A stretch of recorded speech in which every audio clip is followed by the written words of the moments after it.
there are a lot of queries have of the members have been answered, and I think Pramodji, if I'm not wrong, more than 16,000, 20,000 queries have already been answered.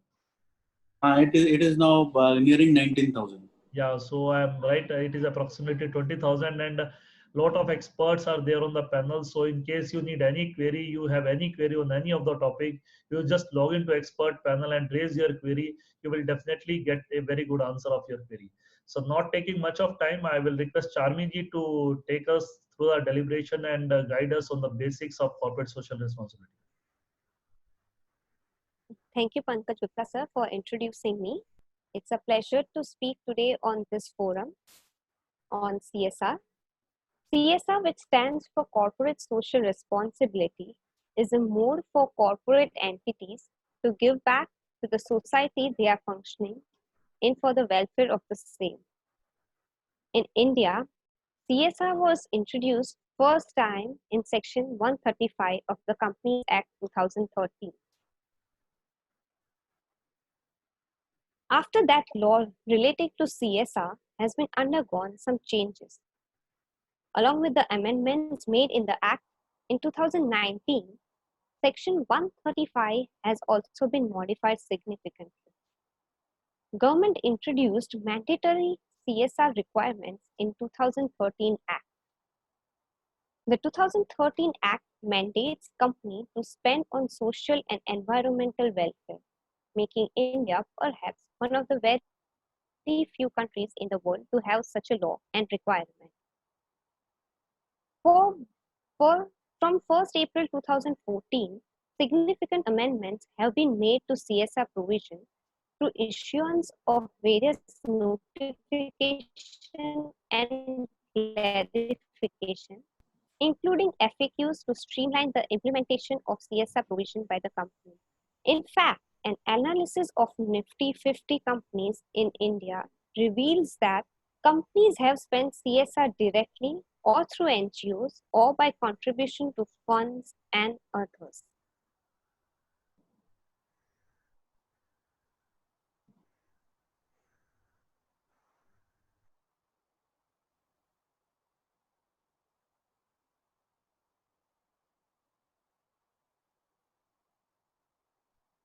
Corporate social responsibility helps build trust, raise awareness, and encourage social change.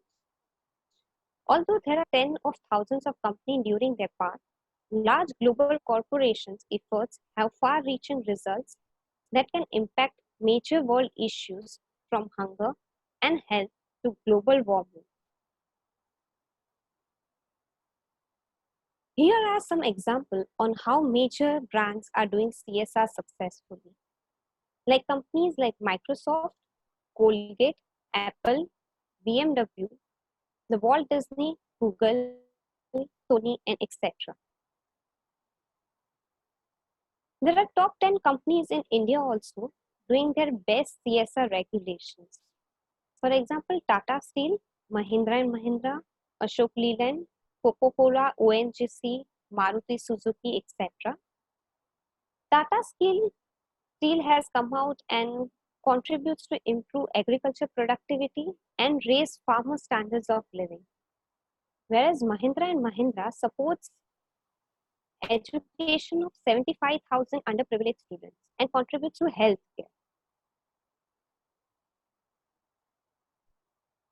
There are many hierarchical models of CSR, starting from ethical model.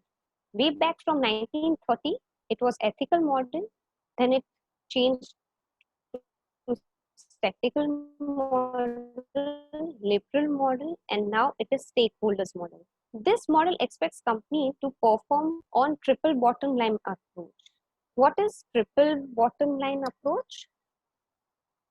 It is contribution to people, planet, profit. The slide I have shared with you all guys, you can have a look at it.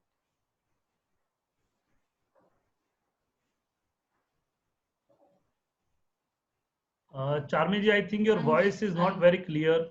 So if you can just look into it. Hello. Uh, Corporate social responsibility has benefited many large and small scale businesses in today's world. Over the past few decades, there have been much speculation about the advantages and disadvantages of CSR. There are several advantages to implementing various forms of CSR and sustainability programs in large and small scale businesses. Corporate social responsibility has become a need for success in the business world. There are several ways in which an organization can benefit from a well-designed CSR program, whereby CSR does not need to be viewed as a drain on internal resources, but rather as a strategy to enhance operational excellence. There are various benefits of a CSR program in global aspect. For example, brand value increases. It can avoid negative press and customer boycotts. It can enrich the corporate reputation. Of course, it is positive image and branding. It can attract and retain employees also on the long term. Over a period of time, there are many notifications, circulars, and guidance that have been pronounced regarding CSR in India. The timeline of which I have shared in my slide, I will just read out for your reference. Starting from 27th Feb 2014, there was notification pronouncing CSR policy rules, which was effective from 1/4/2014. On the same day, there was a notification amending Schedule 7, which also was effective from 1st April 2014. On the next day, on 28th Feb 2014, there was a notification implementing Section 135 and Schedule 7, which was also effective on 1st April 2014. On 31st March 2014, there was a corrigenda explaining an entry of Schedule 7. On 18 June 2014, there was a circular number 21 of 2014 on Schedule 7 and certain activities were introduced. On 6th August 2014, there was an insertion of new activity for CSR. Thereafter also, there are various amendments. Companies Act 2019 was amended. CSR Rule 2020 are in now draft form, which may get notified in future.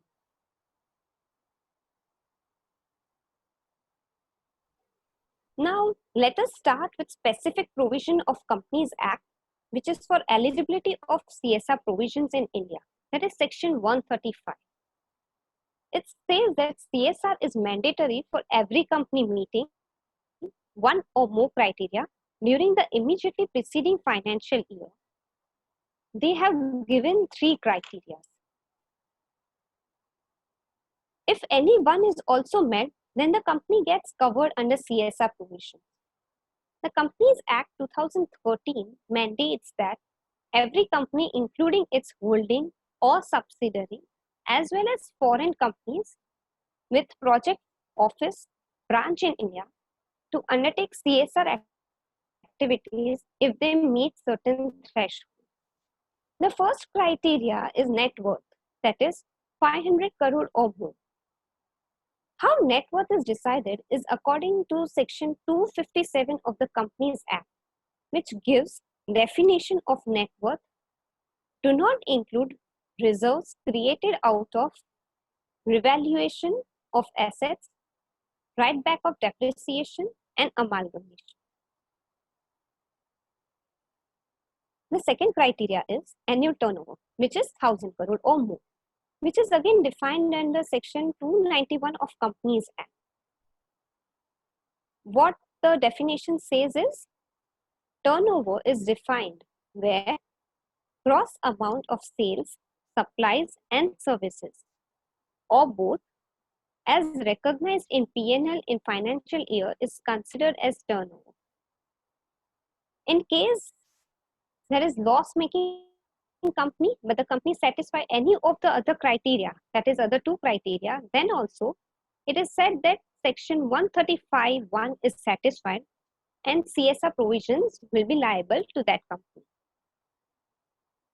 Coming on to the third criteria. Third criteria is net profit of 5 crore or more, which is defined under Section 198 of the Companies Act.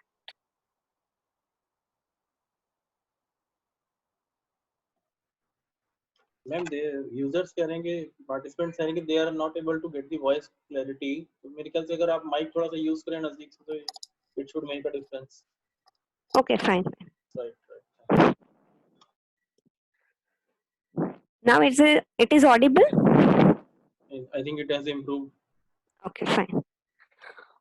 One more, now going on to the next slide. One more important section is Section 166 of the Companies Act. This section does not relate to any of the applicable requirement of CSR provisions. But what it reads is, a director of a company shall act in good faith in order to promote the objects of the company for the benefit of the company as a whole and in the best interest of the stakeholders of the company. This section specifically says that the director has the duty to protect the community and protect the environment. Further, there are penal provisions are also given in this section, which are covered in the next slides. This section does not deal with CSR, yet it highlights importance of CSR and importance of environment, and it's concerned about the community. Now the next step is formation of CSR committee. The question arises, who is required to formulate CSR committee? The answer is the company eligible under Section 135(1), which we have already discussed, is there to formula CSR committee. There are 3 criteria under 135(1), and if it is satisfied, then the company has to form CSR committee. Now, what should be the composition of CSR committee? The composition is minimum 3 or more directors must form CSR committee. Among those 3 directors, at least 1 director must be an independent director. Now, in case where a company which is not required to appoint an independent director under Section 149(4) of 2013 Act, should have 2 or more directors in its CSR committee. In case of an unlisted public company or a private company, shall have its CSR committee without any independent director if an independent director is not required as per rules. Rule is rule number 5 of subsection 1. In case of a foreign company operating in India, they also fall and are liable under CSR. So in that case, they have to formulate CSR committee. In such case, the CSR committee shall comprise of at least 2 persons, of which 1 person shall be a person resident in India, authorized as per Section 381D. What is Section 381D is? That is person resident in India of the Companies Act to accept on behalf of foreign company the services of notices and other documents. A private company with only 2 directors on its board of direction would constitute its CSR committee with those 2 directors. Now let's come to the role of CSR committee. The role are: the CSR committee shall formulate and recommend a CSR policy to the board. The CSR policy shall point out the activities to be undertaken by the company as enumerated in Schedule 7. CSR committee shall recommend the amount of expenditure to be incurred on the CSR activities to be undertaken by the company. The committee shall also monitor the CSR policy of the company from time to time. The company shall establish the transparent controlling mechanism for implementation of CSR projects or program or activity undertaken by the company. It shall also recommend activities and monitor the CSR from time to time.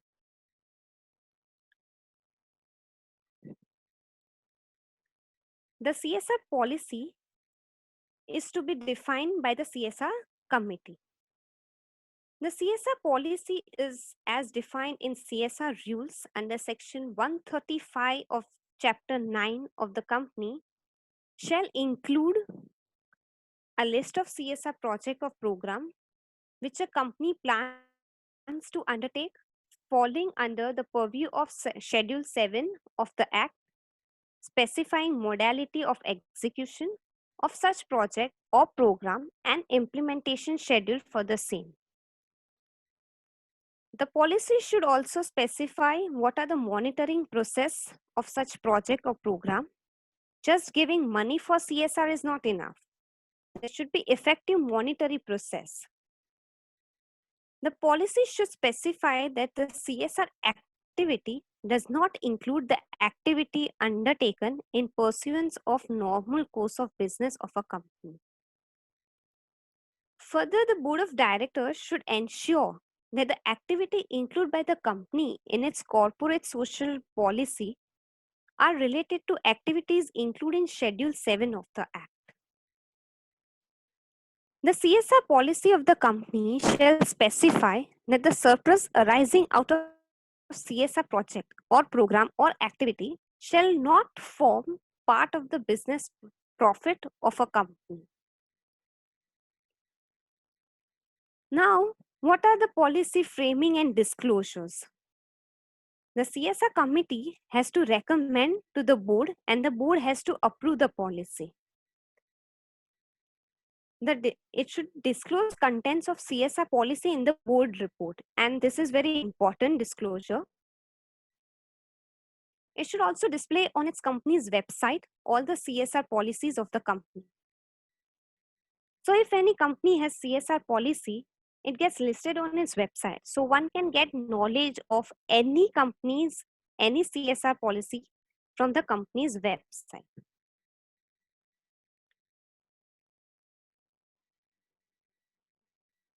Now, what is the quantum of CSR to be expended? It is the 2% of average net profit during the 3 immediate preceding financial year, or where the company has not completed the period of 3 financial year since its incorporation during such immediately preceding financial year. Let us first understand the intricacy of what is average net profit in this definition. If company has loss in any 2 preceding financial year, then too the average has to be taken and 2% of that average is still to be required to be spent on CSR activities. Coming on to what is average net profit? It is average net profit of the company during 3 immediate preceding financial year. Now the question arises how to calculate net profit of the company. As per company's CSR policy rules 2014, which is specified in CSR rules, net profit means net profit of the company as per its financial statements prepared in accordance with the applicable provisions of 2013 Companies Act, but would not include the following: any profit arising from any overseas branches of the company, whether operated as a separate company or otherwise. The second, which will not be included in net profit, is any dividend received from other companies in India which are covered under and complying under section 135 of the Companies Act 30. Accordingly, for a CSR contribution to be made in financial year 1920, average of the net profit for the immediate preceding 3 financial year, that is 16-17, 17-18, and 18-19 would be computed. Net includes such sums as may be prescribed and should be calculated in accordance with the provision of Section 198 of the Companies Act. The Companies Amendment Act of 2017 had made various changes in the section of 198 with regards to computation of net profit. Computation of net profit for Section 135 is as per Section 198 of the Companies Act, which primarily says that net profit should be net profit before tax. Section 198 of Companies Act 2013 specifies certain additions and deletions to be made while calculating the net profit of the company. Mainly, it excludes capital payments, receipts, income tax paid, set-off of past losses. Additionally, the computation of net profit for CSR spend calculation would be based on profit before tax. There are certain additional adjustments which are to be made while calculating net profit as per Companies Act 2017. While calculating net profit of the company, any amount representing unreal assets have to be excluded from net profit. However, any amount representing profits by the way of premium on shares or debentures of the company, which are issued or sold by an investment company, should not be excluded from the net profit as per Companies Act 17. Net profit in respect of a financial year for which the relevant financial statements were prepared in accordance with the provision of 56 Act would not be required to be recalculated in accordance with the Companies Act 30. Also, in case of a foreign company, net profit would mean net profit of such company as per the statement of profit and loss prepared in terms of Section 381(1)(a, read with Section 198 of the Companies Act.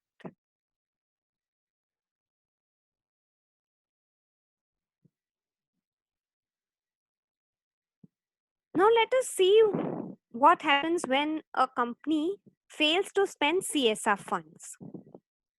Some of the reasons for not spending CSR fund is delay in project, which is not acceptable by the High Commission Committee.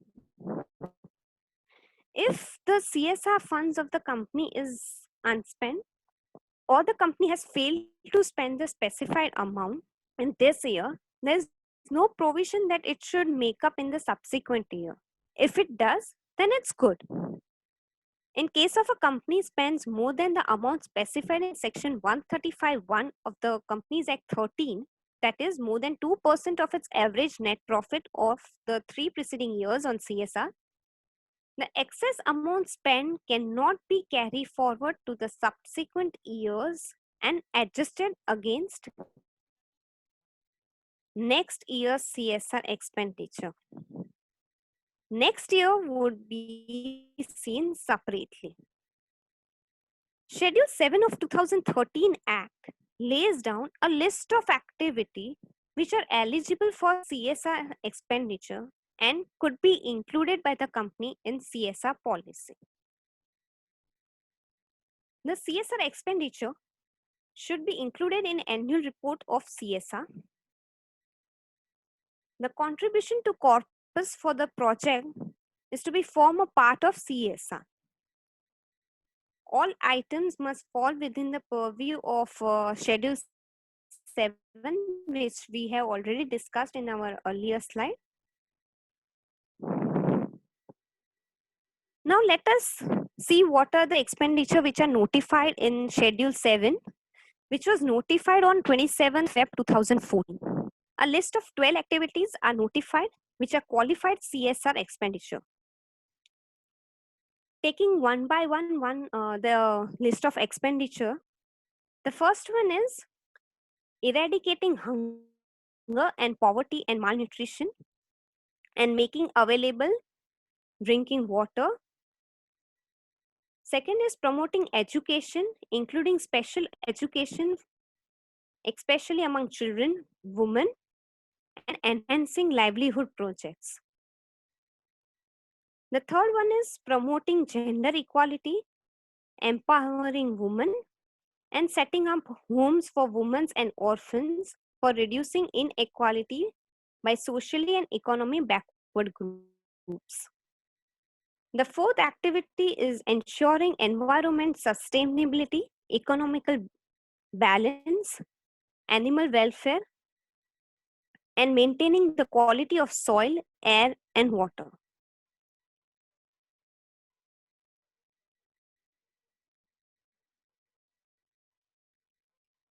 Contribution to Prime Minister National Relief Fund or any other fund which is set up by central government for social economic development and other backward classes, minority, and for women is in qualified CSR expenditure. The next is protection of nationalized heritage, art, and culture, including restoration of building and sites of historical importance and works of art and handicraft. Measures for the benefit of armed forces, war widows, and their dependents. Rural development projects, slum development projects. And the 12th activity is the disaster management, including relief and reconstruction activity. That is not displayed in the slide. The company should give preference to local areas and areas around it where it operates for spending the amount earmarked for CSR activity. The MC has also clarified that CSR activity enumerated in Schedule 7 to Companies Act 13 are broad-based and are intended to cover a wide range of activities. Thus, these 12 prescribed activities should be interpreted liberally to capture their essence.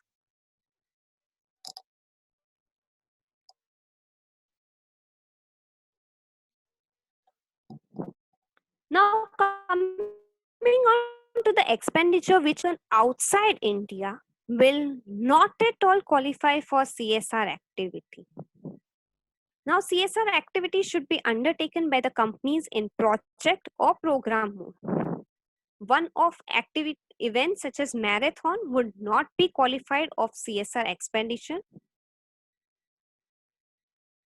Activities undertaken in normal course of business is an exception and it does not qualify for CSR.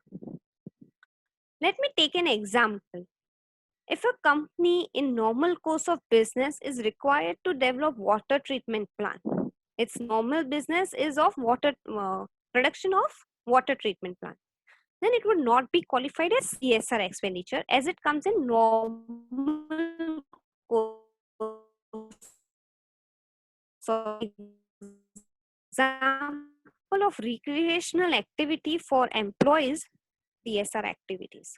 But the salary paid by the companies to regular CSR staff as well as employees who render their services of CSR will be part of administration overhead and should not exceed 5% of the total CSR expenditure as per Rule 4.6 of CSR policy, which is prescribed in Rules of 2014. And this is an eligible expenditure. Coming on to the next, political contribution.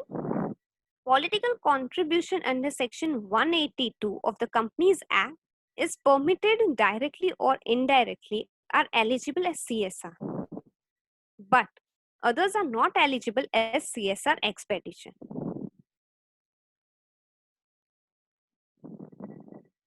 I have depicted in this diagram the amount of CSR spent in various areas. Like for example, 8.72% of the total CSR are spent on activities of environment, animal welfare, conservation of resources. In the same way, 36.95% of total CSR are spent on education, differently abled, and for the livelihood of the people. 28.44% of the total CSR are spent on health, eradicating hunger, poverty, malnutrition, safe drinking water, and sanitation. And only 1.15% of the CSR are spent on encouraging sports.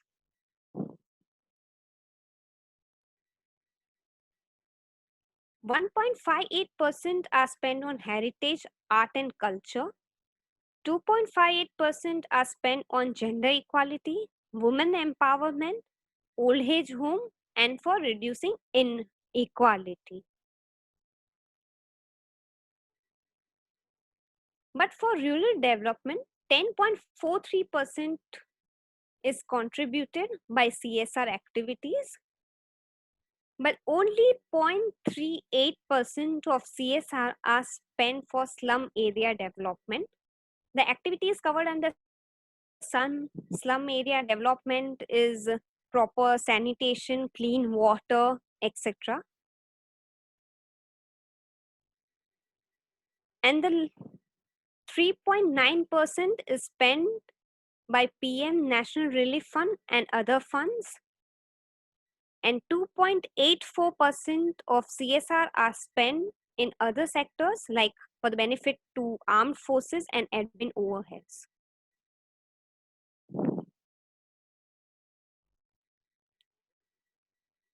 Now coming on to the penal provisions. If one fails to disclose the CSR policies in the board report, a fine of 50,000 up to 25 lakh to the company is the penalty charged by the MCA, and it is also punishable with the imprisonment for 3 years apart from the fine too. If the company defaults, wherefore no penalty is indicated, the company or every officer in default, one-time fine is up to 10,000 and 1,000 per day in company's case default.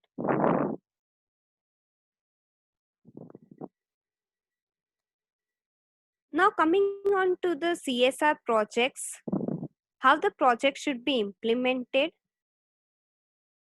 One is that the company directly contributes. Other mechanism can be that it can contribute through Section 8 company or a registered trust or a registered society. The FAQs issued by MCA clarifies that CSR provisions of the Companies Act 2013 applies to every company and no specific exemption is given to Section 8 companies. Hence, Section 8 companies are required to follow CSR provision. There are 3 entities through which it can contribute its CSR expenditure. First is if Section 8 companies, trust or registered society is established by the company itself, single-handedly or with collaboration with other companies. The second is it is established by central government or state government or any other entity established under an act of parliament or state.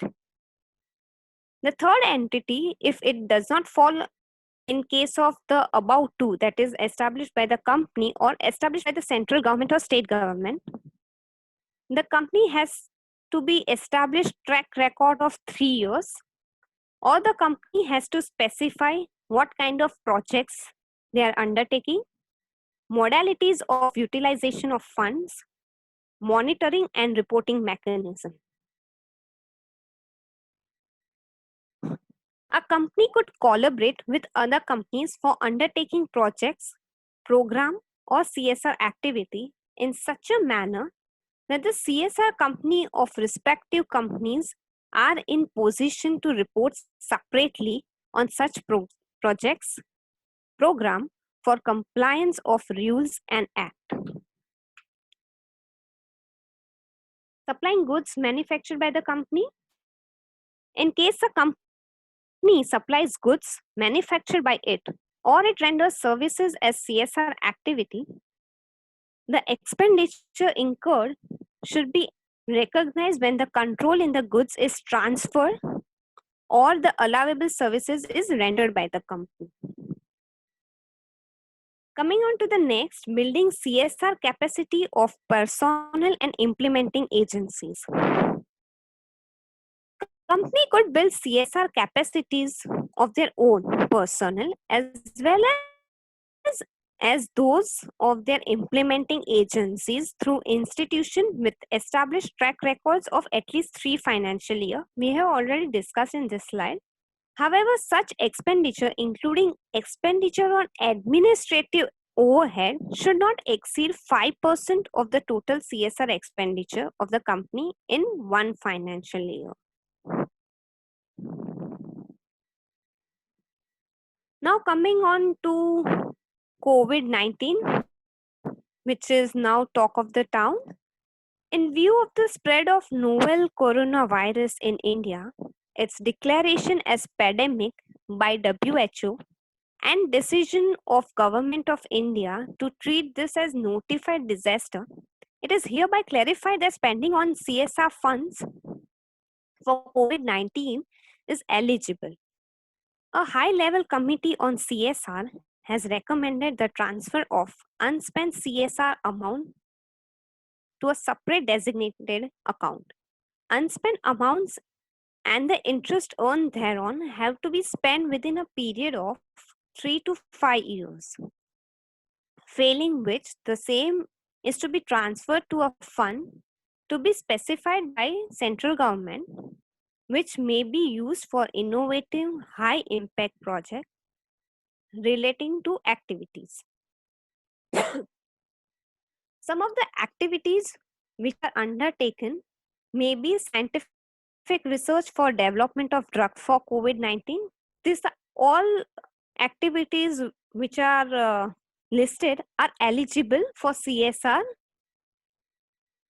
If the company manufactures and or distributes kits for testing of the disease, providing quarantine facilities to those affected, mass training of nurses and paramedical staff to face the situation, distribution of food and arrangement of shelters for doctors and paramedical staff, opening of sanitation facilities and training of workers, distribution of food, medicine, financial supports to the poor, arrangement of ambulance and corpse carriers, transport facilities for medical and paramedical staff and other supporting staff, mass supply of protective gear, that is gloves, caps, masks, etc. All facilities to be extended to urban as well as rural areas. And donation to the following funds are eligible, like PM Care Fund and PM National Relief Funds. Certain FAQs are issued by MCA, which clarifies which activities are qualifying as CSR expenditure on COVID. If the expenditure is done to PM Care Fund, the question arose that will it be qualified? Yes. The reply, the FAQ clarified that it would be qualified under item 8 of schedule 7.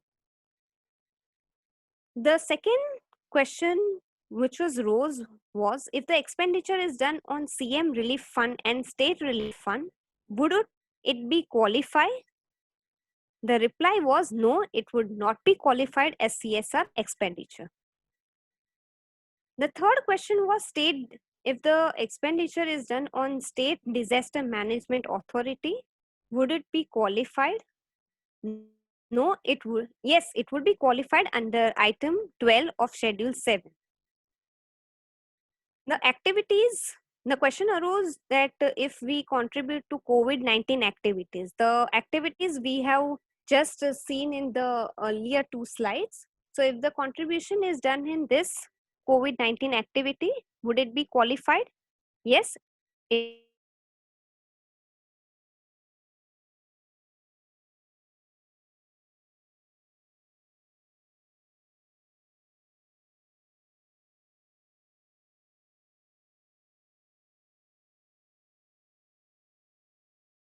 it would not be an eligible expenditure.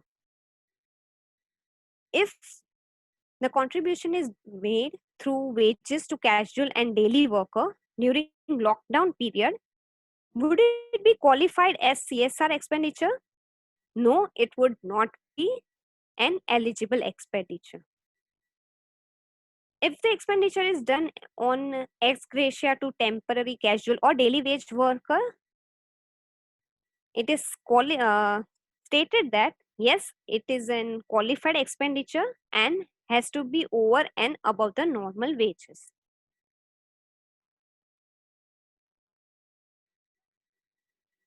Now, there were certain FAQs on CSR applicability and committee composition provisions, which we have already taken in the preceding slides.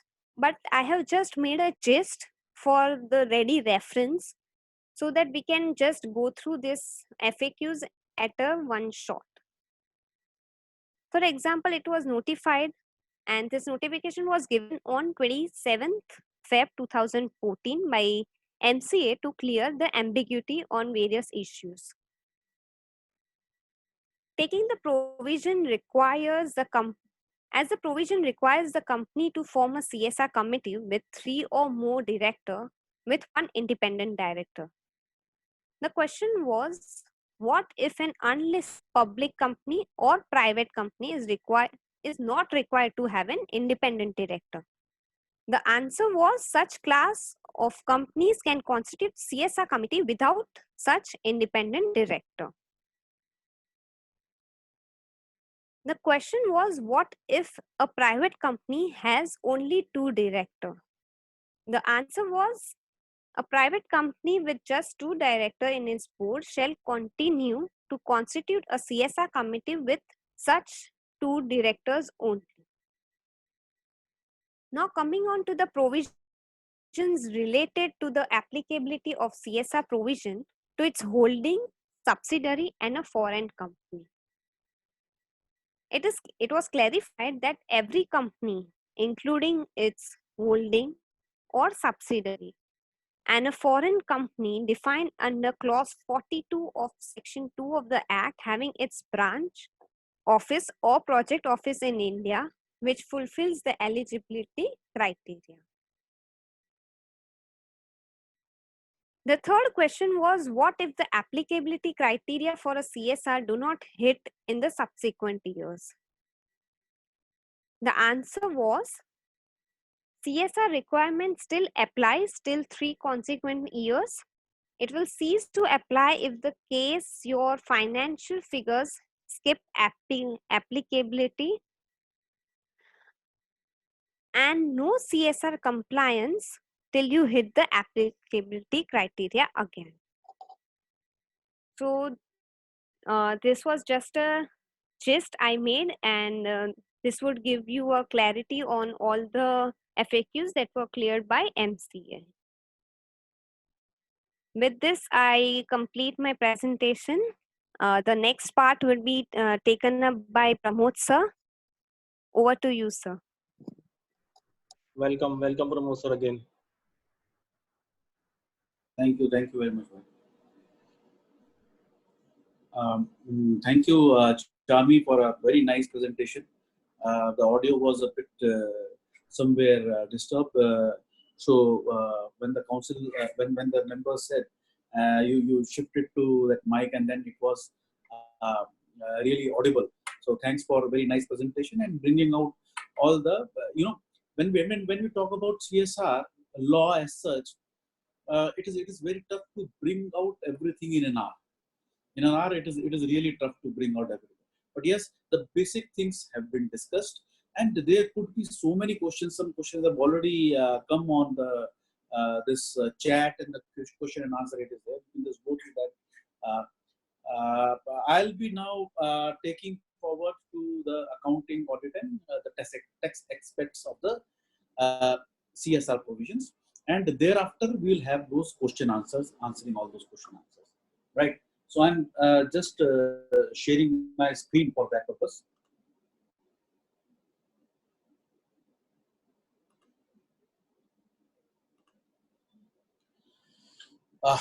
Right.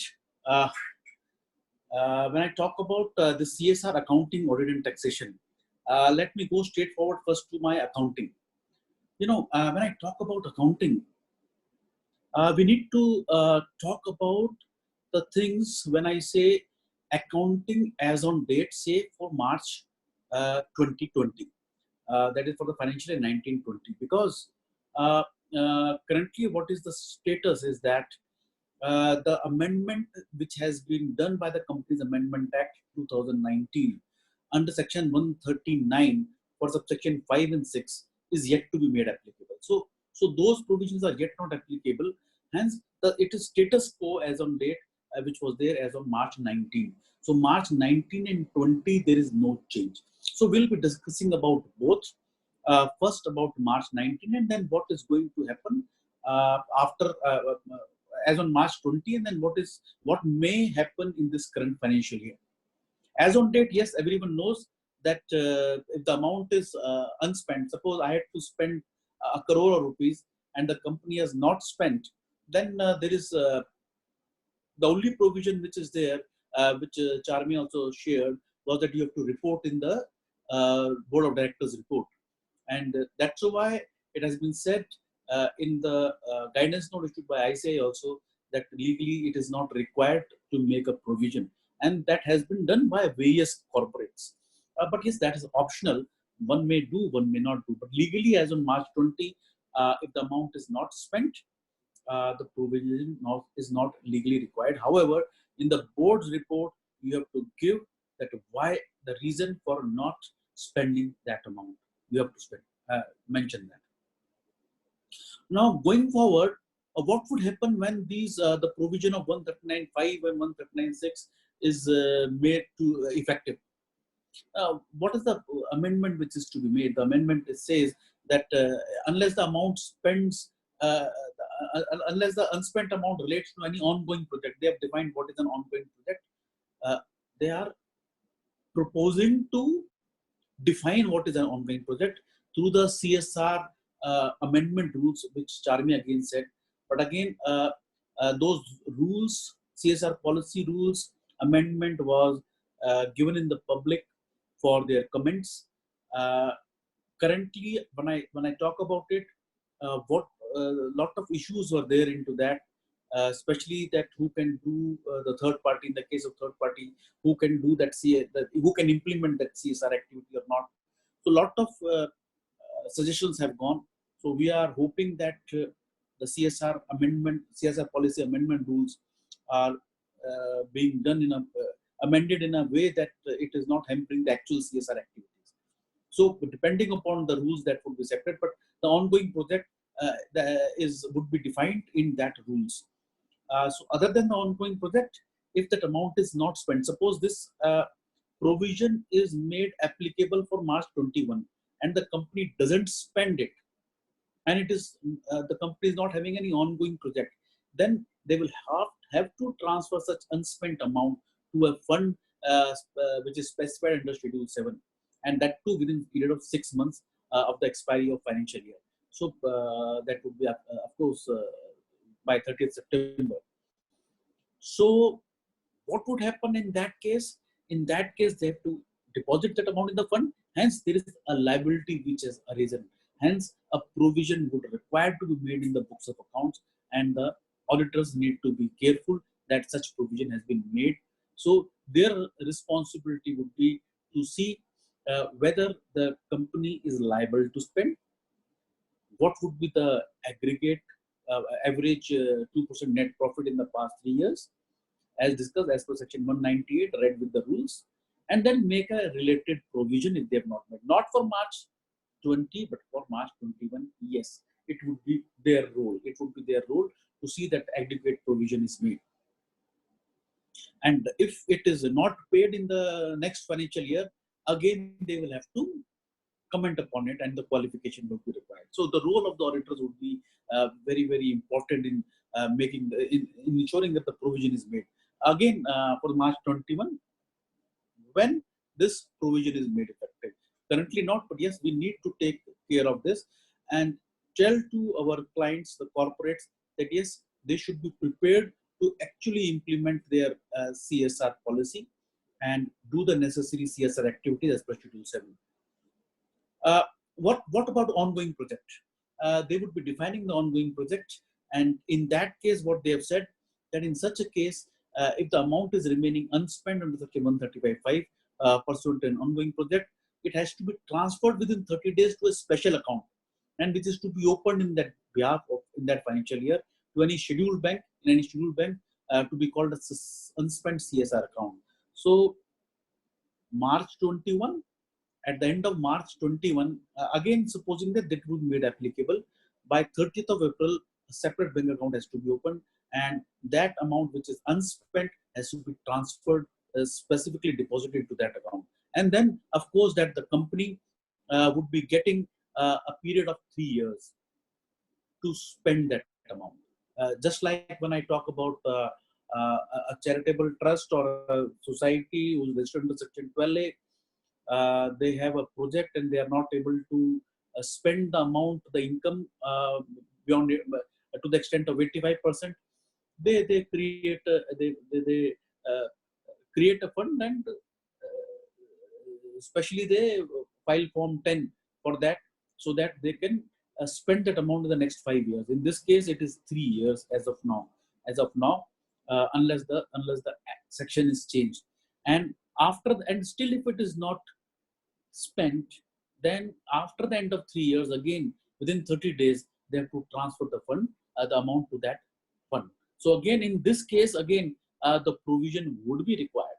The provision again in this case would be required in the books of accounts, and again the role of the auditor is very, very important in such a case, right?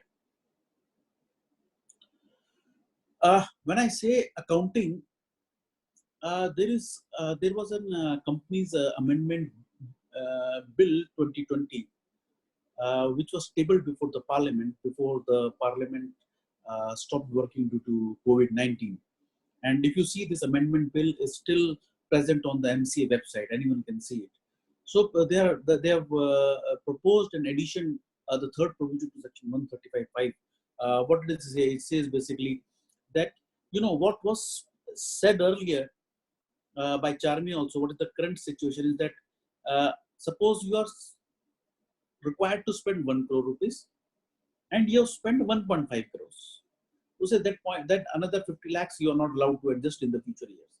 In the proposed amendment, they said if such excess amount is spent, then you can adjust that in the next succeeding financial year, right? So this becomes very, very important. But again, this is yet to become an act. So just a proposal right now. Now, in such a case, when we said that the company has to spend around 2% of the average net profits for the past 3 years, in such a case where there is a capital project or ongoing project and the company spends more than 2%, then of course one has to be very, very careful about Section 181 limits also. Section 181 is for contribution for the charitable activities, where the limit is in case it is more than 5% of the net profits, then a resolution is to be passed in my members meeting by the shareholders. It is required. Now here, normally people don't spend more than 2%, but if it is a project out here where it is required that initial investment itself is more and the spending is more than 2%, then one has to see that this resolution is also passed. Further, one has to be very careful that for Section 181, when it talks about their average net profit of the last 3 years, 5%, in such a case, one has to be careful that this average net profit, it is not the same which is under Section 135. Here it is a normal average net profit, what I talk about, and not as per my adjustments which are given in my CSR policy rules, or the net profit as computed in the Q198. So again, though it would be controversial, but yes, in such a case, the resolution should be passed by the company in its general meeting, right? So one has to be very, very careful in this. And in such a case, again, when the excess amount is spent, one has to be very careful to uh, create and recognize an asset to be used in the future years. Now, one has to be again very careful when this asset is created. Suppose an FDR is made and some income is earned. So there has been a FAQ that in case any income is earned out of this CSR activities, that has also to be spent. So that excess interest is also required to be spent on the CSR activities. Now, this would be again, this has to be discussed with the MC also, that in such a cases it would go beyond 2%. But yes, as of now, when it comes, this amount has to be spent. This amount has to be spent, right? Let us take a very simple case when I talk about it.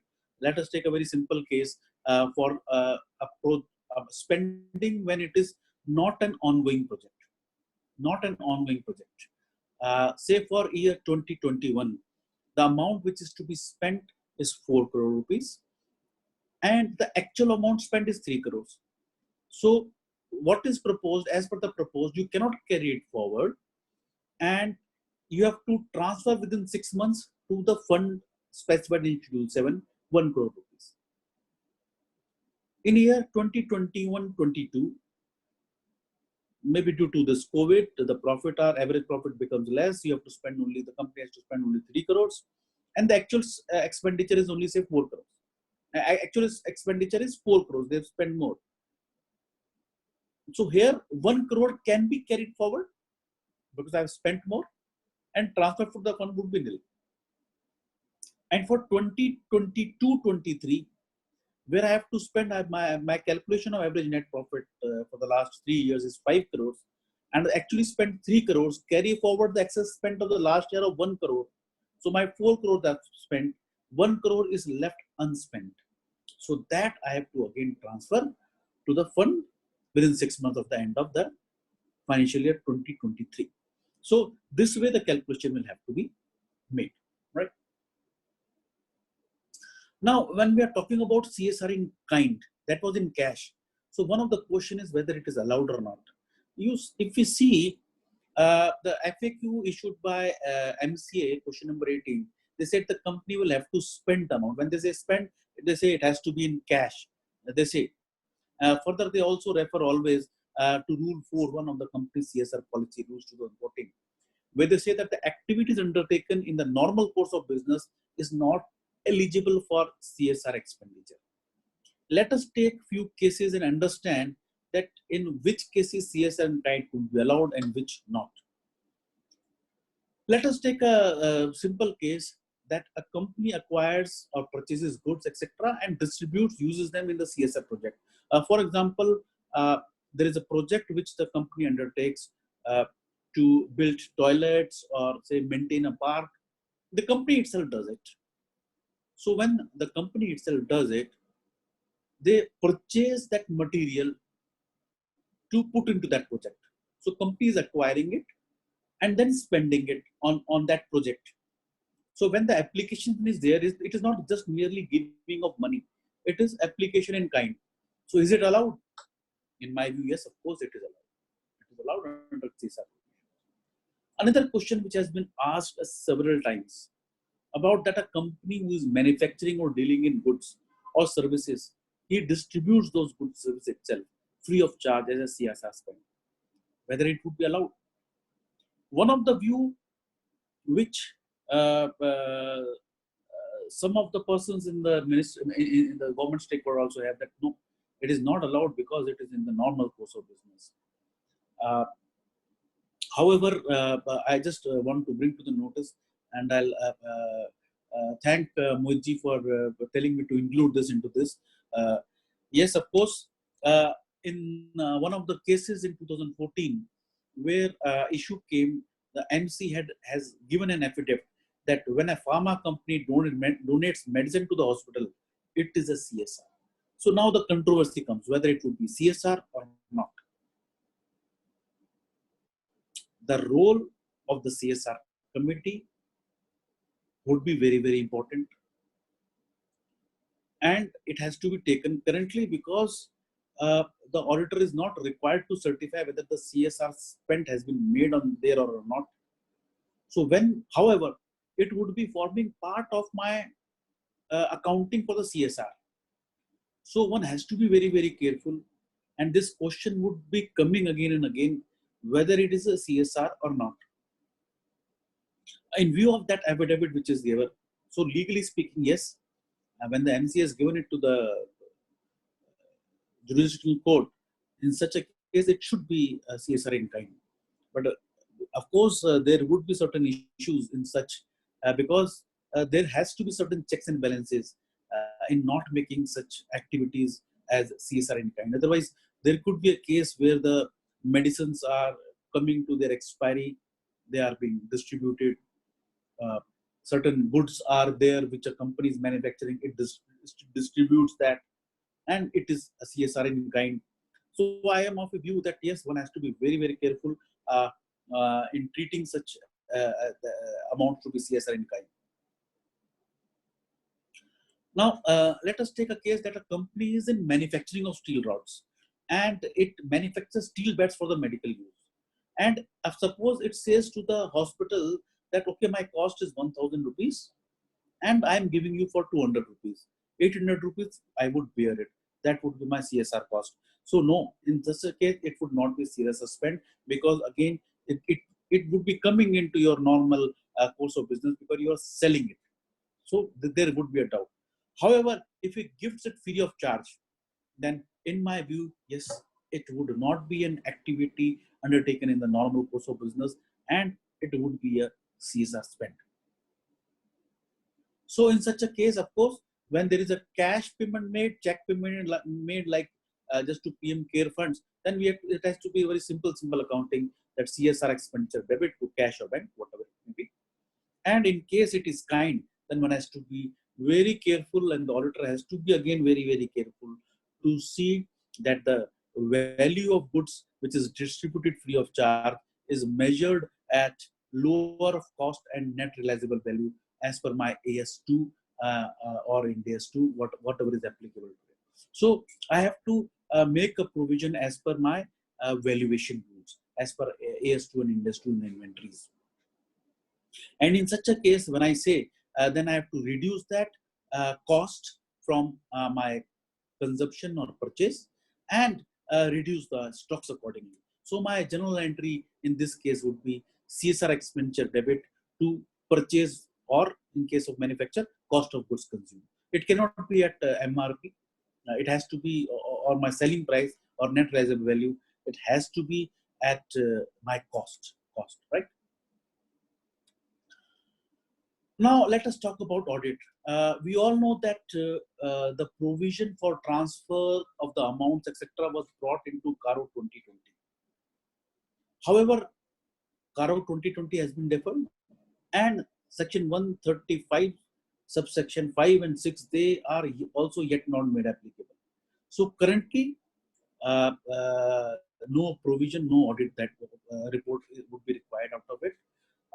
The relevant committee of Open Institute is already working to bring out a guidance note because it is deferred to the current year, it would be applicable. But when I talk about third party, so a company says there is a project in they want to go and there is a trust or a society who is doing that activity. So they, okay, I'll take that project, I'll give you that money, you implement that project, I'll give you the money, you implement. So what should be here, in such a case, the management should take a utilization certificate from the auditor of that entity to whom it is giving the task of implementing. So when the auditor of that entity is issuing a certificate, he has to take care that he is following the guidance note issued by the institute regarding a certificate to be issued for a special purpose. It is not that he just doesn't see and he issues a certificate in the normal course. He has to be very, very careful. He has to have an engagement letter. He has to see that actually the implementation is there. He has to see that that activity is actually related to Schedule 7. And then he has to issue a certificate. In the certificate, he should mention for what, under which clause of Schedule 7 he has made the utilization for that CSR activity has been done. So one has to be very, very careful. The auditor of that entity has to be very, very careful. He has to see the financial records of that entity, the utilization and everything. And based upon that, using all his standards of auditing, he has to issue that certificate. I'll request that no one should issue such a certificate without proper looking into it. Now coming to, I would say, the taxation aspects. We'll leave last half an hour for the question and answers.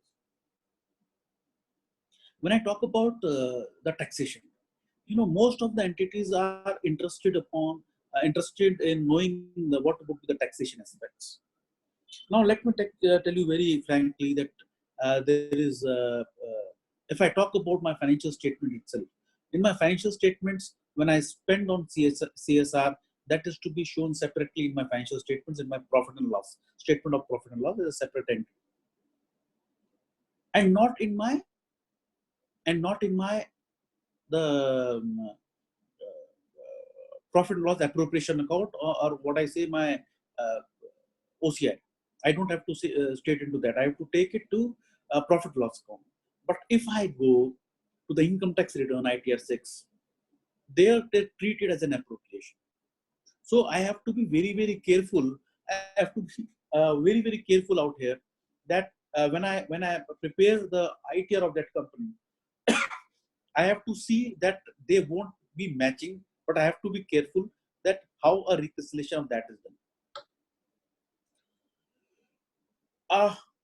Yes, everyone very clearly knows that any expenditure on the CSR, what I am booking into my profit statement of profit loss, it is not allowed as an expenditure. It is not allowed as an expenditure in Section 37. My specific explanation to that has been added by the Finance Act 2015, that clearly stated that any amount of any expenditure which is incurred, which is related to CSR, shall not be deemed to be an expenditure for the purpose of business or profession. And what does Section 37 allows? It allows any expenditure which is incurred only for the purpose of business or profession. Only that is allowed under Section 37.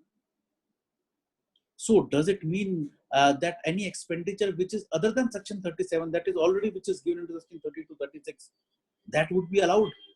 Only under 37, if it is not under Section 30 to 36, that would be disallowed and others would be allowed. Now suppose what is in 30 to 36, I say. So 30 to 36, when I talk about it, my rent, rate, taxes, repairs, and insurance on the buildings. So if it is a rent or repair or taxes or an insurance of the buildings, so it is not covered under Section 37, it is covered under Section 30, so it should be allowed. Or my Section 31, which talks about my repairs and insurance of machinery, plant and furniture. Now suppose I am using this for my CSR activities, then will this be allowed? Or my Section 32 say depreciation on my plant, machinery, furniture, and building, 4 assets which are allowed, say depreciation, is it allowed? Or Section 36, which specifically says other deductions of my employee insurance and others, will it be allowed? I have to carefully see all these sections. If I read these sections, it clearly says that expenditure under these sections would be allowed only if they are used for the purpose of business of the profession. When I'm doing any CSR activity, in that case, when I'm doing a CSR activity, that is not used for the purpose of business or profession. If it is used for the business or profession, it is not a CSR activity. So even by virtue of my other sections, any expenditure of such natures which are specifically allowed under section 30 to 36, these also are not allowed, because these are not for the purpose of business or profession, right? And further, section 36 I talk about, which is related to employees. One of them is for the expenditure for the promoting family planning through its employees. Now, in this clause of section 36 subsection 1, it is not for the purpose of business or profession. So would it be allowed? Then I have to go through my CSR rules. They say CSR projects or programs which benefit only the employees of the company and their families are not CSR activities. So again, it would be, of course, if it is allowed under my income tax, then it is not a CSR.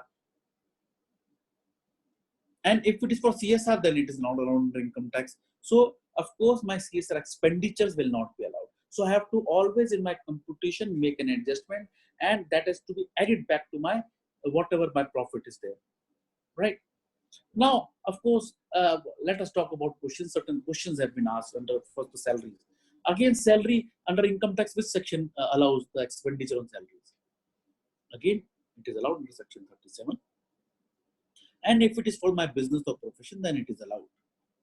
Now, if it is for my personal, now rule 4.6 currently what it is, it says that companies may build CSR capacities of their own personal, but such expenditure, including expenditure on administrative overheads, shall not exceed 5% of the total CSR expenditure of the company.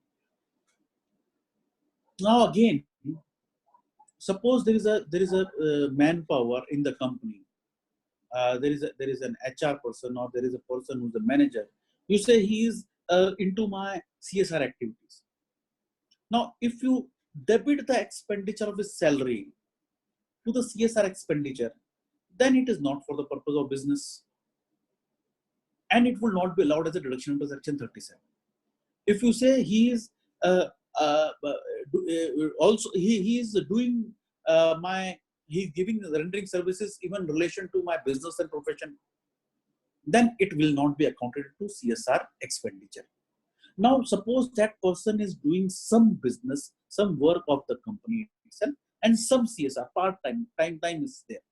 Then there is a provision in the FAQ. They have said that salaries paid to regular CSR staff or volunteers of the company in proportion to the company's time spent specifically on the CSR can be factored. Now, suppose to an employee you are making a payment of salary of say 3 lakh rupees, and you say say 1/3 time he's into the activities of the business of the company, and 2/3 time he's spending on my CSR. So that 2 lakh rupees you can account for in the CSR expenditure, and 1 lakh rupees in the business of the company in your profit and loss.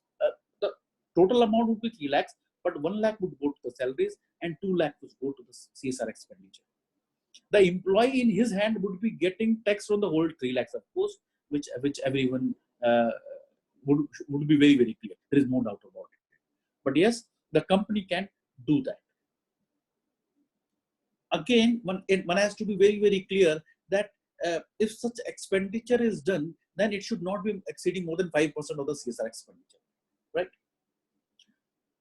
Talking straightforward donations. Now here one has to be very, very careful. FAQ also says, and this is also the intent, the one-off events such as marathons, awards, charitable contribution, donation, which we are talking about, advertisement, sponsorship, etc., are not CSR expenditures. It has to be only for project or activity. Is that the law? Or we can get a deduction for it. Yes, suppose I have involved a trust, and to it I am giving that project. He is doing it. I am making a donation.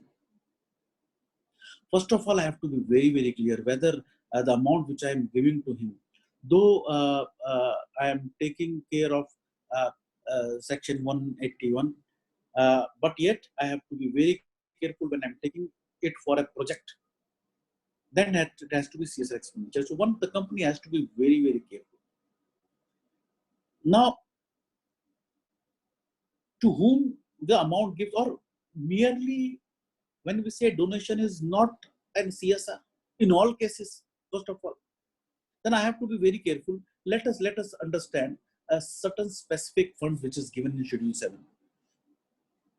One is my Schedule 7 Clause 8, VIII. We say contribution to the PM's National Relief Fund or any other fund set up by the central government for socio-economic development and relief.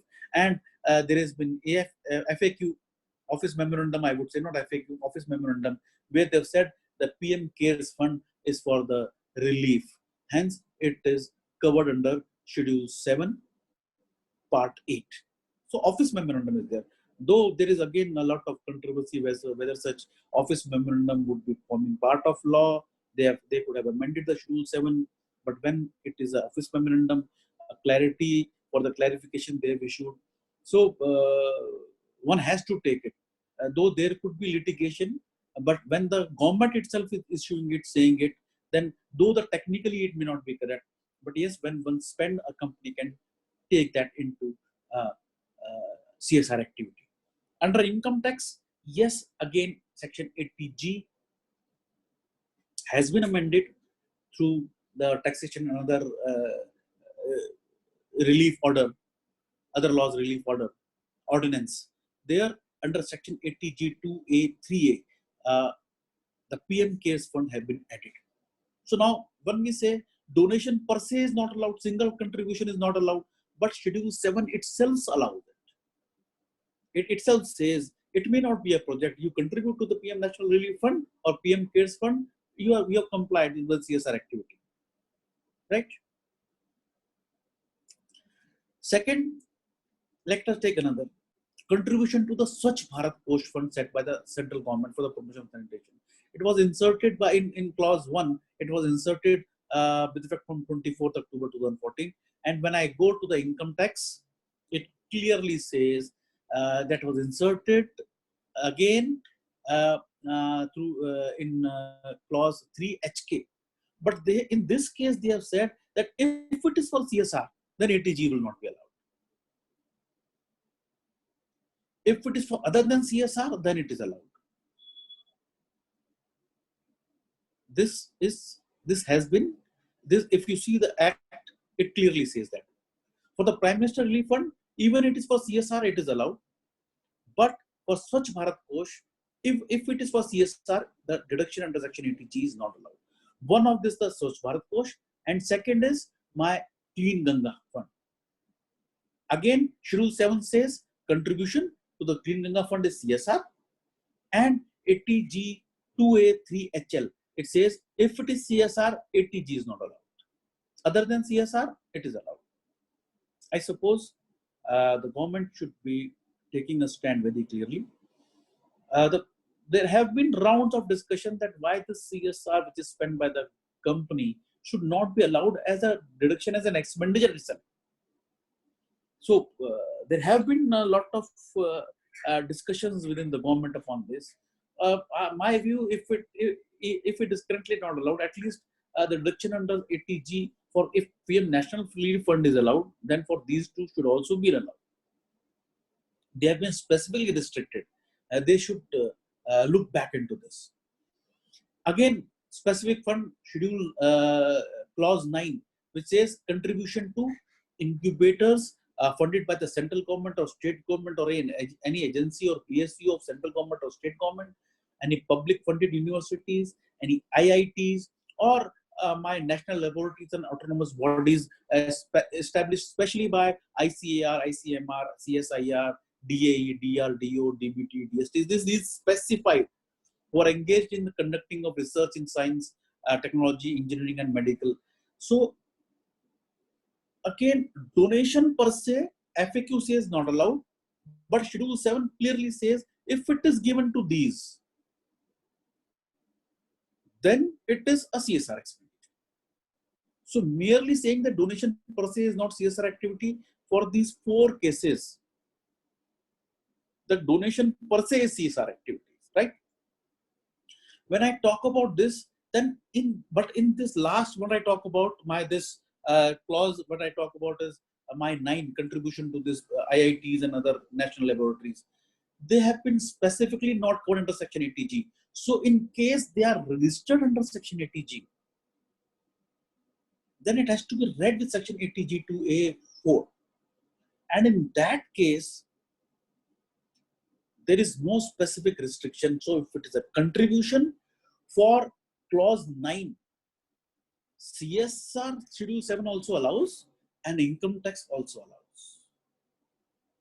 For other than these, what I'm talking about, say education, medical relief, poor, and all those things, all other activities other than what I have discussed here, a mere contribution will not be CSR activity. A mere contribution will not be a CSR activity. There has to be a project. There has to be a project. And if a contribution is made for that project, even if it is corpus is allowed. In that case, 80G would be allowed. So out of 12 activities, out of which only there are 4 for the contribution, and out of these 4, only 2 can get 80G, others 2 cannot. They have been specifically restricted, again subject to the conditions that they have got 80G and it is for a project. Apart from these 4, these 8, there has to be a project. There is no doubt about it, right?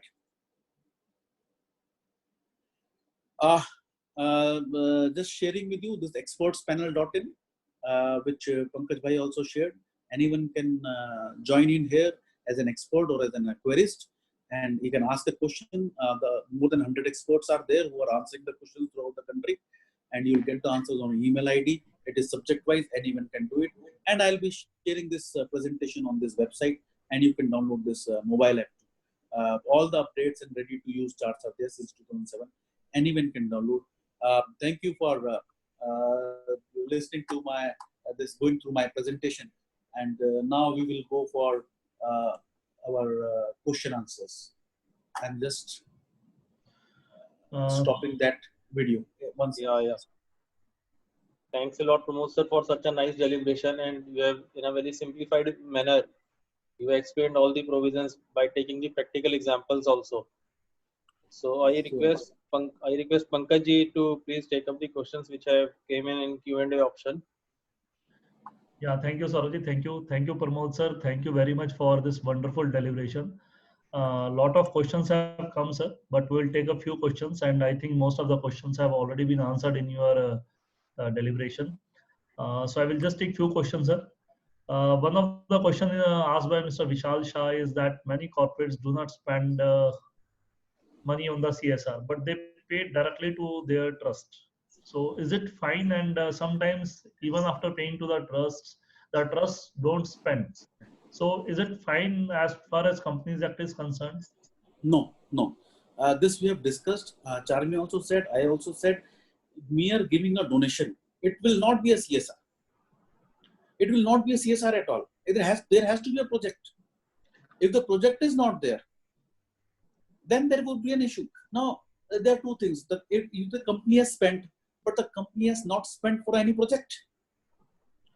Sir, company has not spent, but we have seen that very big listed companies, they already have their foundation, and they are doing CSR activities in those foundations. Like if I will not take the name of the company.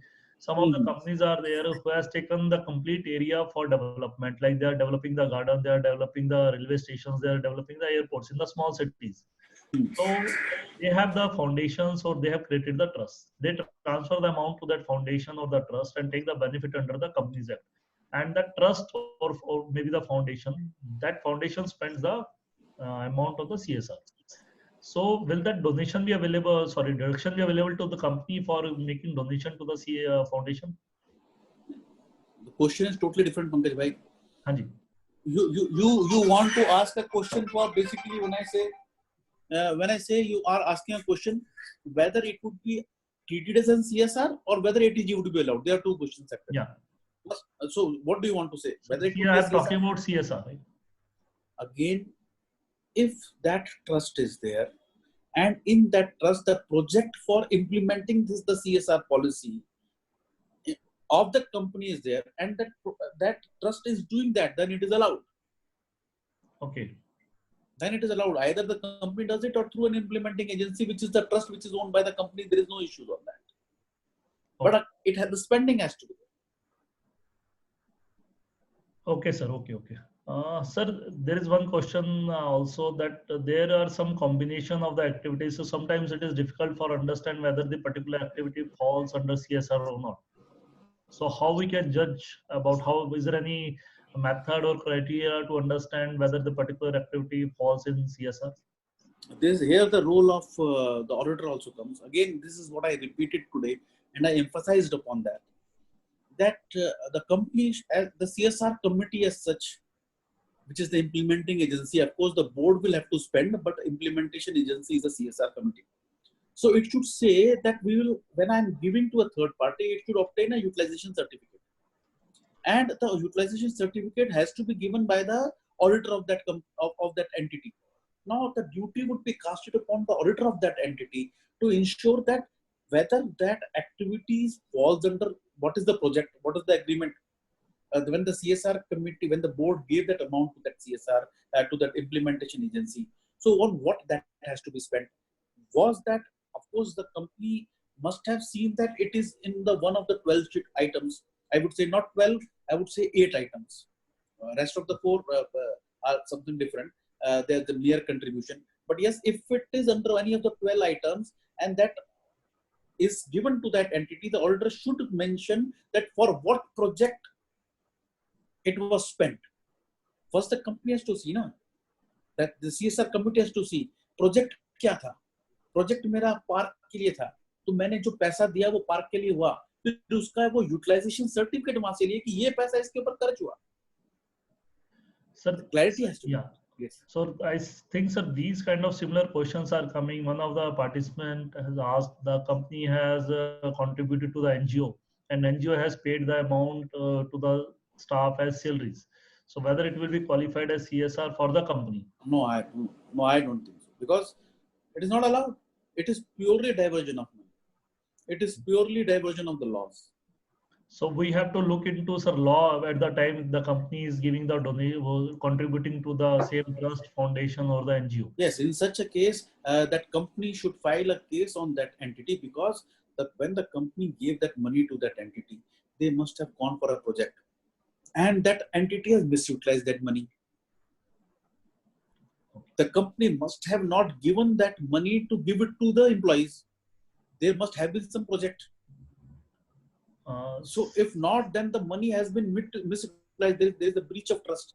So the company should file a case and get the money back. Sir, one more thing we have seen in the case of companies, there are certain companies, not very big companies, but private companies, who are not contributing to the CSR. But in the notes to accounts, they give a 2-3 line note that company is in the process of formulating the policy on the CSR.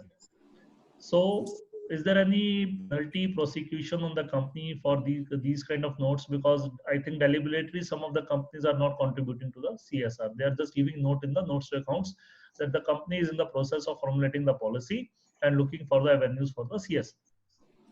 So very good point, Pankaj bhai. Yeah. Due to these entities, I would say, who are not doing it, there is an amendment under the Companies Act for Section 135. You're not finding time now, so within 6 months, give it to the government. Yeah. For this, a change has been brought in, because they have seen that out of the companies who are required to comply, only very few are complying. So certain percentage, I'll not refer to that. Everything is given in the website, but most of them, many of them are not complying. That's why they are forced to bring out these.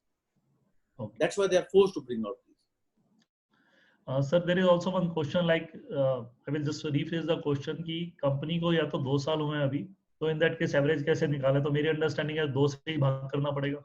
बिल्कुल सही कह रहे हैं. There is a provision under the act itself now. Yeah. If it is for 1 year, you do it 1 year, 2 year, तो 2 year, less than 3 year, तो जितना year था उतना कर. अभी क्वेश्चन है कि 1 साल में लॉस था, 2 साल में प्रॉफिट था, तो 3 से भाग करें, 2 से भाग करें, कैसे करें?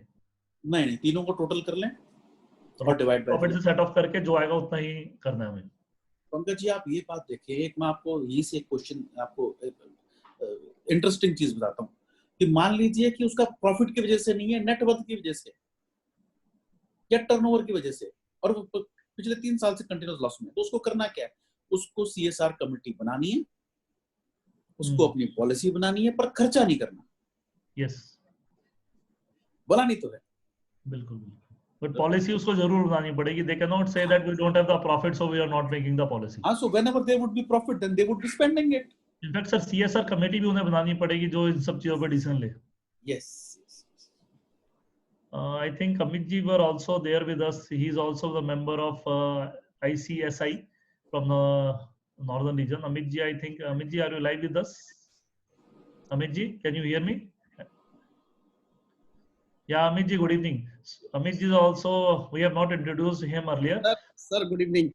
Yeah, Amit ji, I request you to take 2-3 questions. And Amit ji से भली भांति परिचित हैं हमारे सारे members. He is a pillar of this program. He has very well organized it, and he was also a speaker also yesterday. Great. So Amit ji, I would request कि जो हमारे पास questions आए हुए, many questions we have. Yeah, I think I have 1 or 2 questions which Pankaj ji can take up and answer.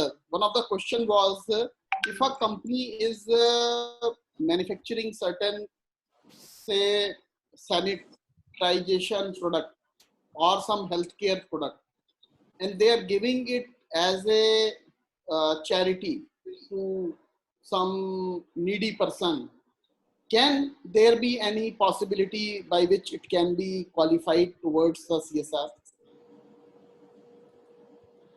I have covered this, Amit ji, during this deliberation today, because the stakeholders, the government is of the view that these are not covered. Though in their affidavit to the court, they have given that this would be covered, but again they want checks and balances. So certain issues are there per se, because if I say I am doing anything, I say this portion I am giving it as a free of cost. What I have to do is just pass a journal entry in my books. So basic purpose would go. So I would say we should not encourage that. Everyone knows what I'm trying to say. So it is better not to do in the not to suggest to our client to do in the same field in which they are into the normal course of business. So currently there is a doubt the company would be doing at their own risk. Though the affidavit of the government is there to the court, so that stands good. But again, I would say a controversy, I per se would suggest not to do that. But if they want a litigation, they can fight and they can go and then they can do it. One of the alternate which comes many time for discussion is suppose a company is doing promotion of the hygiene, and the project is promotion of hygiene, and in that project they are using one of their product for the purpose. Maybe if they have to in any case buy that product from the market. Their own product they won't be buying now. Maybe to that extent it would be a cost. The manufacturing cost may be included for the purpose, because the project is different. Project is not just by distribution of my product. Project is the hygiene education, and in that hygiene education I am distributing the product also. That is a part of my activity.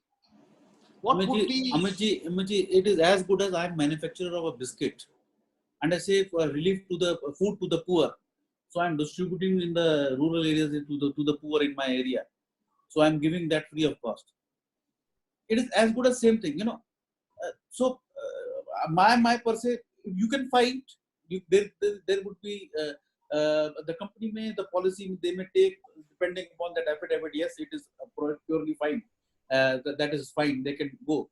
But if as far as possible, if that can be avoided, that would be very good. But of course, yes, controversy is there. Pursuant to that affidavit of the government which has been filed before the court. So legally, if you want to say yes, allowed. There is one more question which is there, which has been asked many a times by the viewers in the past also. That is, what is the stand of the government as on date if I don't do CSR mandatory and I make the disclosure in my board report that due to so and so reason, maybe for conserving the profits for development of a company, maybe for any other justified reason, is it a compliance or is it a non-compliance? I think sir ये same question है जो भी हमने discuss किया little bit हाँ. same की notes पे So वहाँ पे merely दिखा the देती है. the non-compliance is not disclosure in the director's report Yes. as of now. So the disclosure is made. That's why they have amended section 135, 5 and 6, which is yet to be made applicable. But it is an act. Only the relevant portion is yet not made effective. The amendment. That's why they have brought in. Yeah, I took deliberately this query because the answer has been given, but some people have repeatedly asked. So I thought better if Pramod ji gives the answer. So Pramod ji gives the answer, then people will get a satisfaction to their query. There is one more issue because since we have some 2-3 minutes time to deliberate, companies CSR rule, which are in draft format, which have been put for the public comments also, there are certain provisions which includes that only the body corporate, that is a Section 8 company, would be allowed going forward. What do you think? Of course, this is a not a right forum wherein we should debate on that, but just because we are deliberating the CSR issue and we are going to confront with all these challenges for time to come, then how you see this is one query. And I would also like your views on the CSR convergence from voluntary to mandatory. How you see these two provisions in light of normal situation and also in light of COVID-19 situation? Amitji, of course, this is a matter of discussion. And of course, when I talk about this CSR policy draft rules 2020, where the comments was sought from various persons, two issues were there. One is regarding Section 8 company and the other through the central government, state government, and set up by them. And the second was to register with the MCA through form CSR1 to enable them to do the CSR activity, the third parties.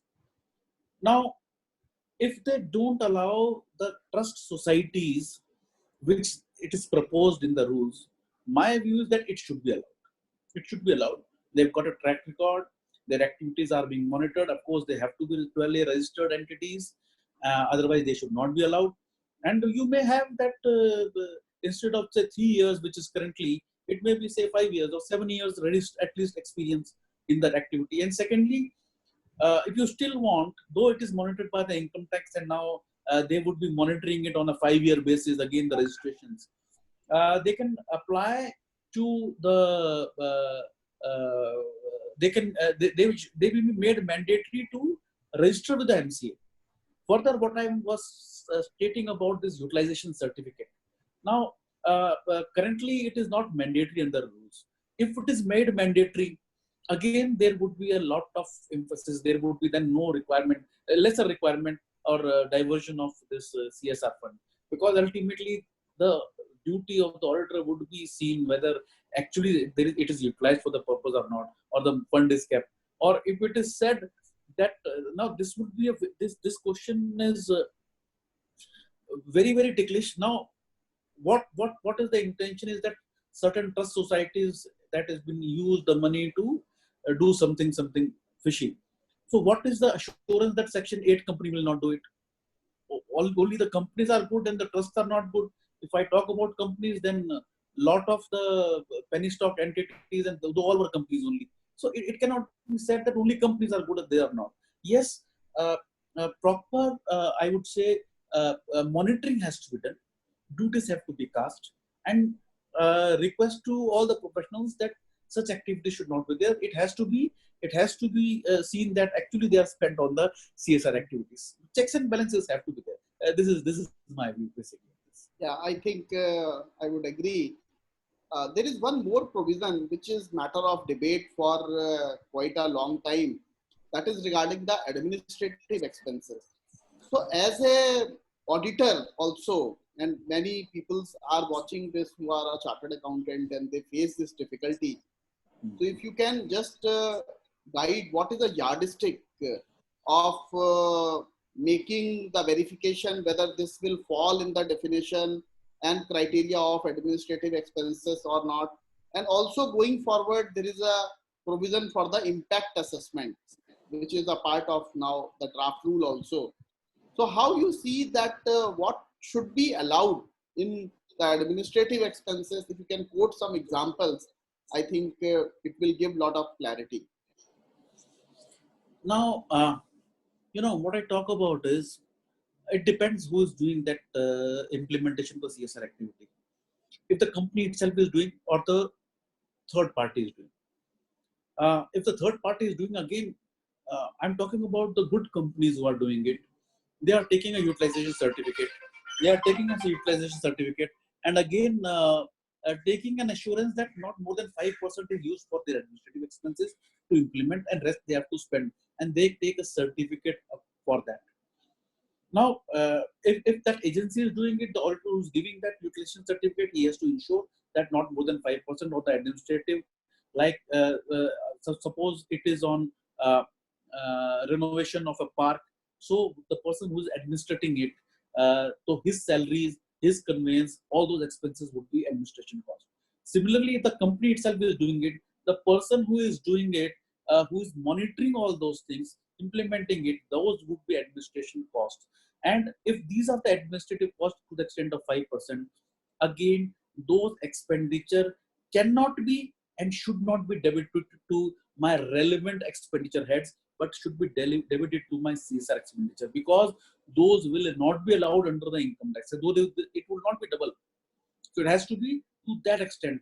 मान लीजिए मैं एक park बना रहा हूँ, तो उसके monitoring के लिए मैंने 2 बंदे रखे, वो आ रहे हैं जा रहे हैं, तो वो सारा उनका खर्चा आने जाने का उससे रिलेटेड जो भी है, it should be accounted as an administrative expense, and that should not exceed more than 5%.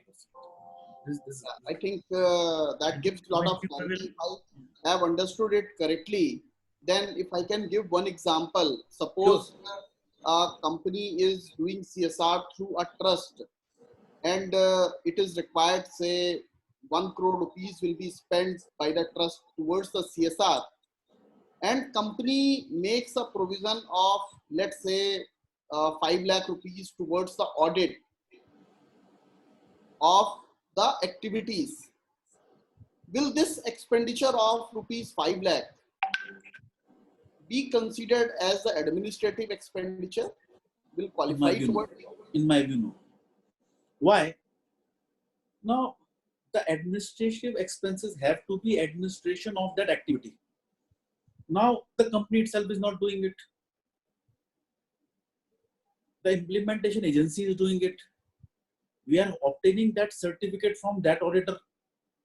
So, when I talk about, the company would be giving it 1 crore. And for monitoring it, the only, when I say auditor 5 lakh rupees, is that realistic? Just maybe if I can again rephrase, suppose a company is appointing a person who goes and monitor and does the expenditure on account of traveling, logistics, and maybe say to the extent of 5% of that amount. Will that qualify? Yes, that will be qualified. It would be collective. I would again say it would be collective. It would be collective. Now I am telling you, the project is given to someone, and even an implementation agency is provided that you will implement. So when that fee is paid to that implementation agency for monitoring and doing everything, that should be within the limit of 5%. And if there is an impact assessment, when the rule comes, then 10%. So up to that, because conducting of that impact assessment itself would be a Herculean task.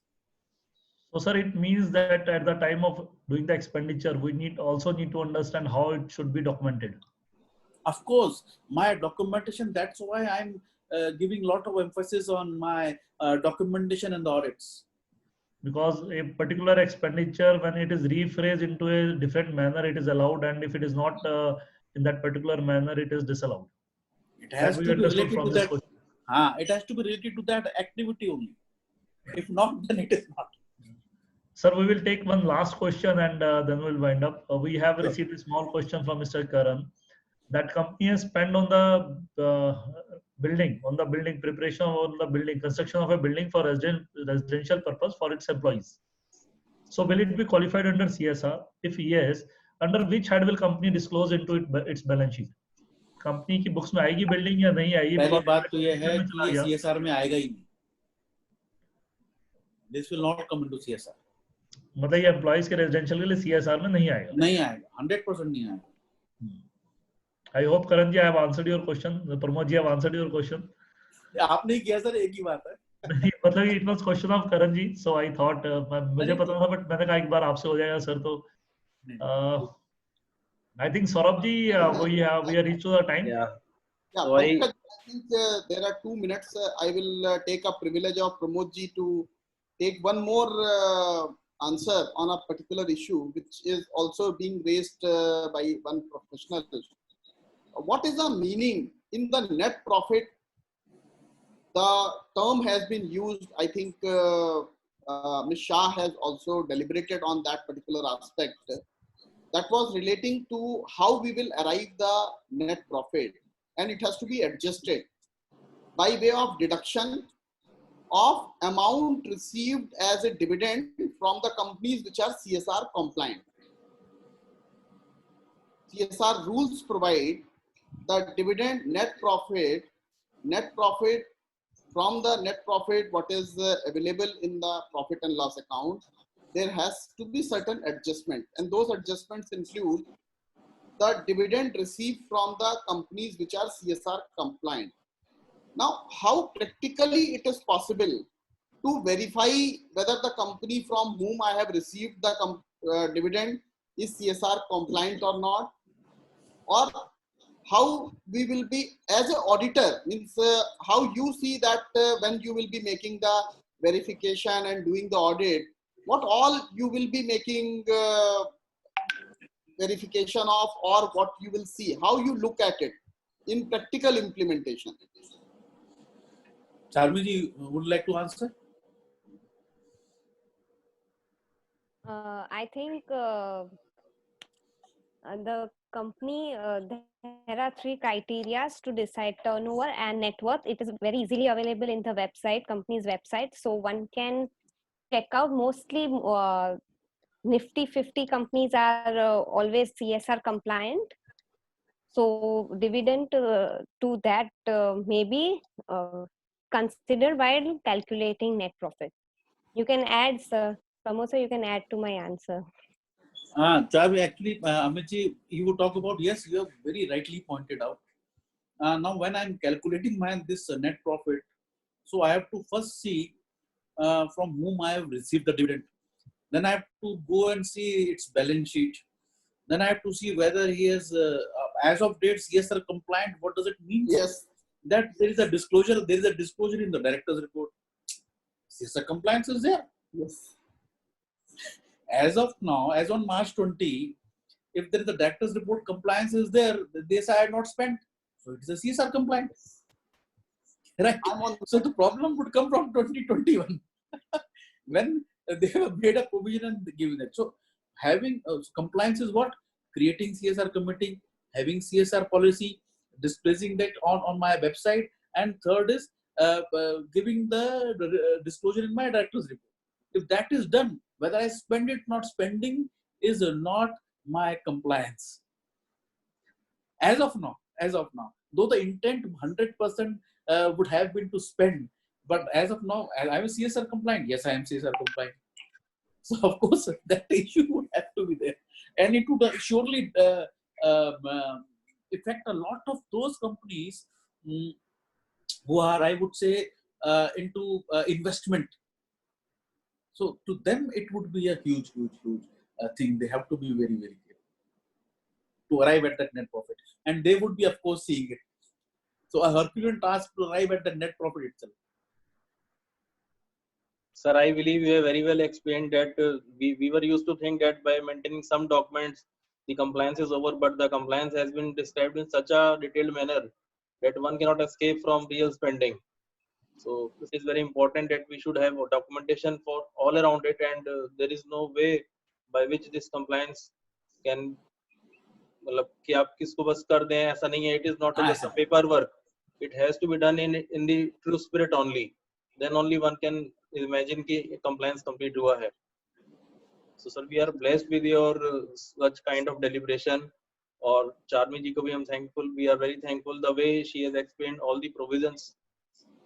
So I would like to tell to my audience that this today we were not able to make YouTube live.